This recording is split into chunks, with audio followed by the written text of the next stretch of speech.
Donald Trump orders freeze on all federal grants and loans in huge power grab. HuffPost. Igor Bobek.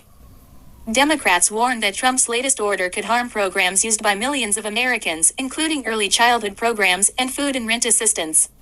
President Donald Trump on Monday issued a sweeping memo ordering a halt to all grant, loan, and other financial assistance programs disbursed by the federal government, a massive policy change that could affect a huge range of services across the country.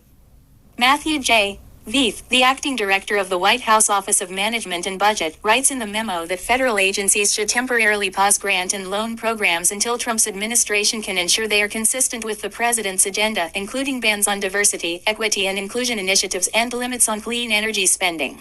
According to the Washington Post, Democrats warned that Trump's latest directive could significantly harm programs used by millions of Americans, including food and rent assistance, early childhood programs, nonprofit organizations, and children's health insurance, among many others. The American people elected Donald J. Trump to be president of the United States and gave him a mandate to increase the impact of every federal tax dollar, Veith wrote. The use of federal resources to advance Marxist equity, transgenderism, and Green New Deal social engineering policies is a waste of taxpayer dollars that does not improve the day-to-day lives of those we serve. The memo states the order, which goes into effect Tuesday, does not affect Social Security or Medicare recipients and that financial assistance put on hold does not include assistance provided directly to individuals. They say this is only temporary, that no one should believe that Senate Minority Leader Chuck Schumer, DNY, said in a statement on Monday.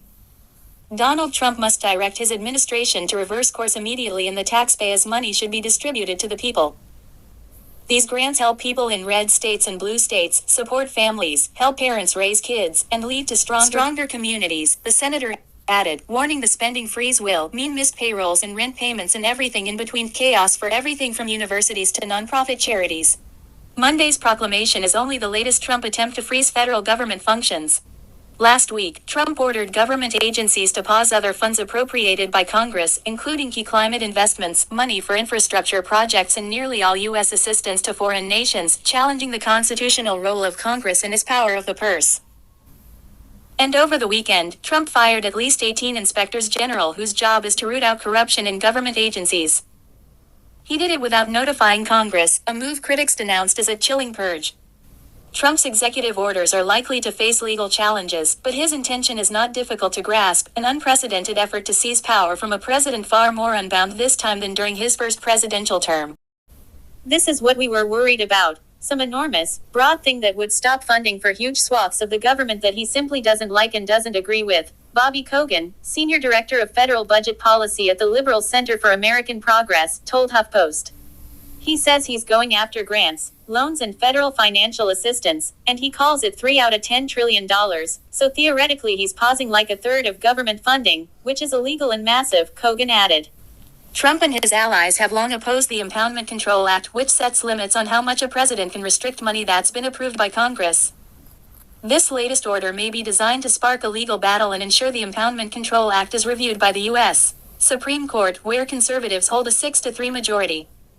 The Trump administration is ostentatiously flouting Congress's power of the purse, which is one of the most basic principles of our Republic. University of Michigan law professor Samuel Bagenstos told HuffPost. Bagnestos, who served in the Biden administration as general counsel at both the Office of Management and Budget as well as the Department of Health and Human Services, added, it's almost like they're daring people to sue them so they can challenge the constitutionality of the Impoundment Control Act and get the Supreme Court to decide the issue as soon as possible. If you enjoyed the video, please give it a thumbs up, subscribe for more content, and leave a comment below. See you next time.